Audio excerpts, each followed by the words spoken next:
पिछली क्लास में हमने जीडीपी एंड वेलफेयर की बात की थी और हमने बोला था कि नेक्स्ट क्लास में हम आपको लिमिटेशंस ऑफ पर कैपिटा रियल जीडीपी बताएंगे। देखो, हमने ये भी कहा था कि जीडीपी हमेशा बढ़ना वेलफेयर नहीं हो सकता, क्योंकि उसके लिमिटेशंस भी होती हैं। क्योंकि जब एक तरफ जीडीपी बढ़ता है तो वो वेलफेयर ही हो, ये ज़रूरी नहीं होता। हमने डिटेल में इसको डिस्कस किया था। आज हम उन कुछ एक पॉइंट्स को लेंगे। उससे पहले हम रियल जीडीपी और नॉमिनल जीडीपी की बात करते हैं। हमें रियल जीडीपी और नॉमिनल जीडीपी को समझने के लिए एक एग्ज़ाम्पल लेना होगा, जो एक इमेजनरी एग्ज़ाम्पल है। आप सपोज़ करो कि कोई जो कंट्री है वो प्रोड्यूस करती है कोई गुड है एक्स, और आप आगे ये भी सपोज़ करो कि एक ईयर के ड्यूरिंग वो प्रोड्यूस करती है 100 यूनिट्स ऑफ एक्स, और जिसका मार्केट प्राइस है 10 रुपीज़ पर यूनिट। तो इससे जो हमें जीडीपी मिलेगी कंट्री की, वो मिलेगी 1000 rupees at current market price. अगर हम जो एग्ज़ाम्पल हमने देखा उसके बेसिस पर, उस इंफॉर्मेशन के बेसिस पर बात करें, तो जीडीपी हुई 100 इंटू एक्स। ये हुआ एक क्वांटिटेटिव टर्म्स में।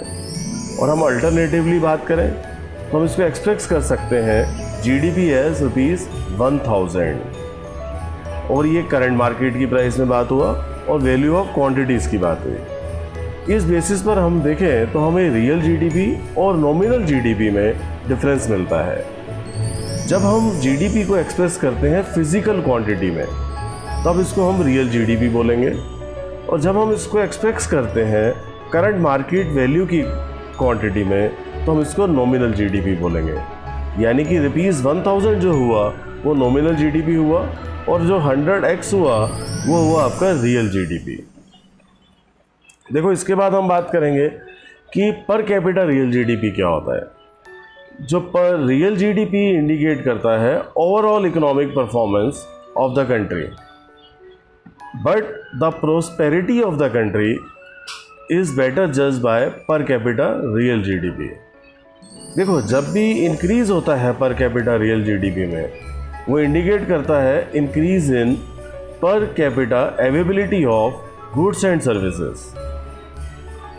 देखो, अब हम इसके जो हम लिमिटेशंस की बात करने वाले थे, जो लिमिटेशंस हैं, limitations of the per capita real GDP as indicator of economic welfare.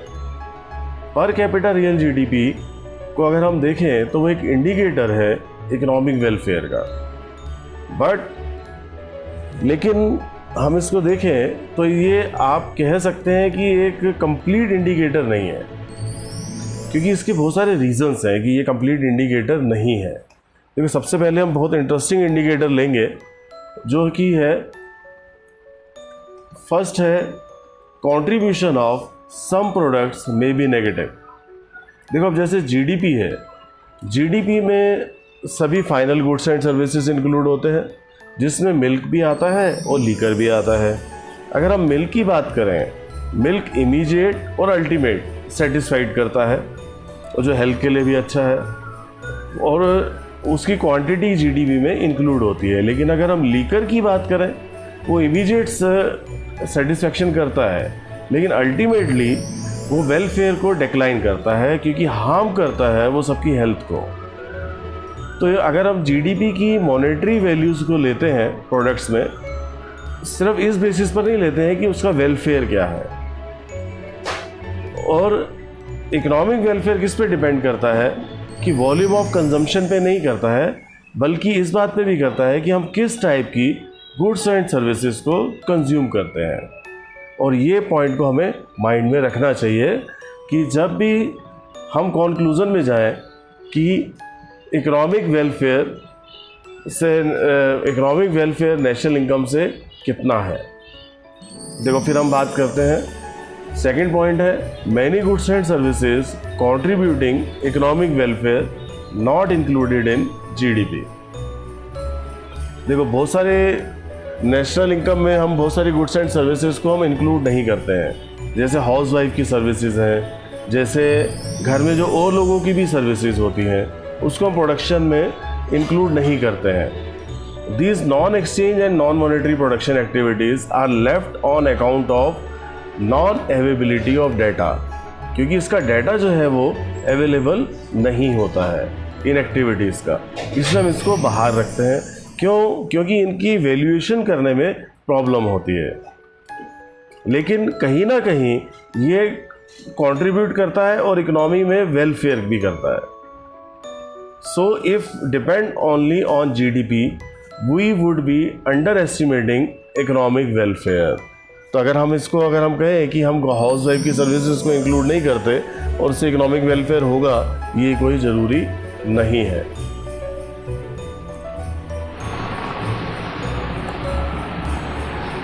अब हम थर्ड पॉइंट की बात करेंगे।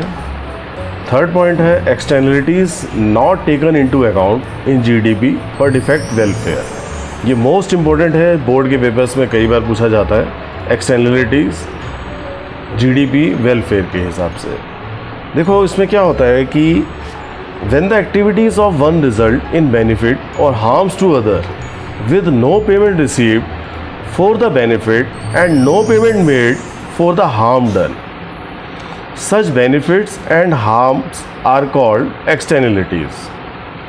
देखो, जैसे एक्टिविटीज़ की बात करें, activities resulting in benefit to others, जो दूसरों को बेनिफिट करें, उसे हम पॉजिटिव एक्सटर्नलिटीज़ कहते हैं, और इससे जो वेलफेयर है वो इंक्रीज़ करता है, और जिनसे हार्म होता है अदर्स को, उसको हम नेगेटिव एक्सटर्नलिटीज़ की बात करते हैं। GDP does not take into account these externalities, और GDP में इन एक्सटर्नलिटीज़ को नहीं देखा जाता है। जैसे आप देखो कि एक कंस्ट्रक्शन हुआ फ्लाईओवर का हाईवे पे, जो कंस्ट्रक्शन हुआ उससे जर्नी का टाइम बचा, फ्यूल का टाइम बचा यूज़र्स के लिए, जिन्होंने कंट्रीब्यूशन उसकी कॉस्ट में किया ही नहीं है। लेकिन जो एक्सपेंडिचर हुआ कंस्ट्रक्शन पे वो GDP पे इंक्लूड हुआ, लेकिन वो पॉजिटिव एक्सटर्नलिटीज़ नहीं है। GDP and positive externalities both increase welfare. और सिमिलरली हम बात करें, GDP also does not take into account negative externalities. अब आप इसमें देखो आपकी, जैसे फैक्ट्रीज से जो पोल्यूशन आता है वो कहाँ जाता है?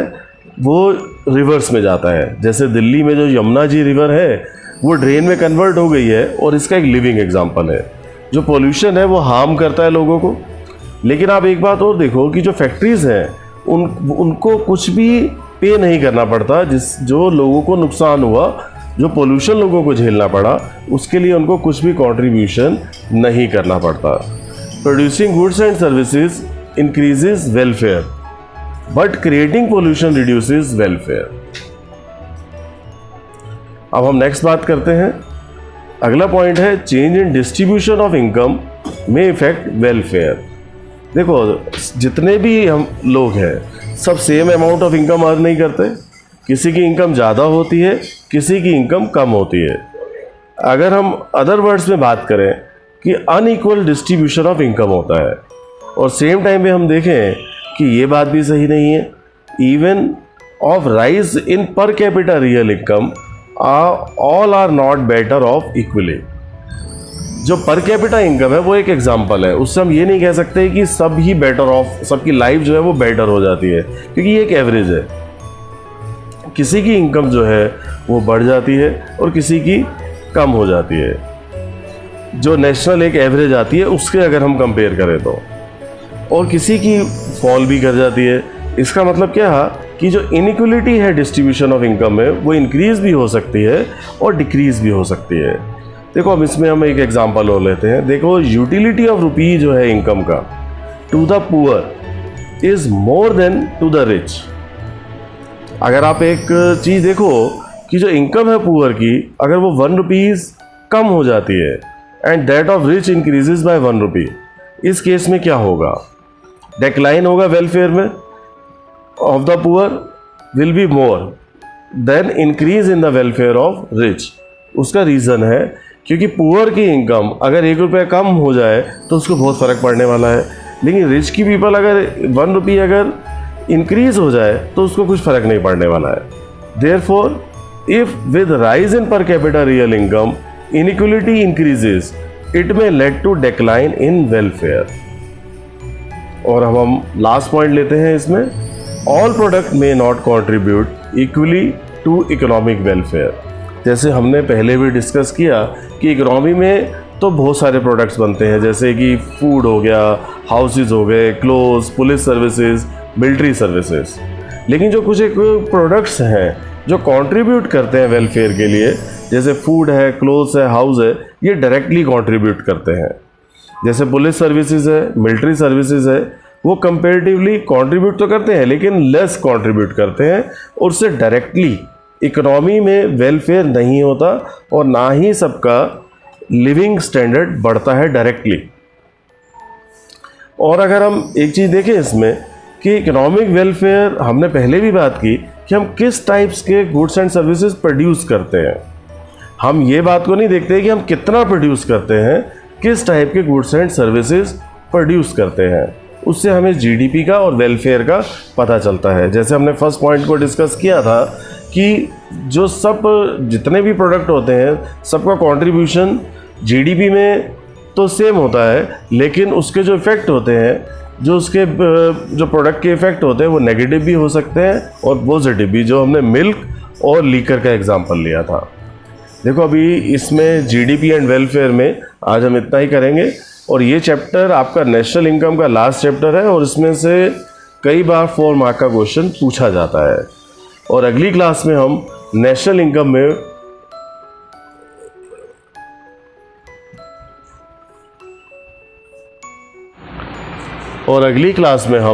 नेशनल इनकम ही लेंगे।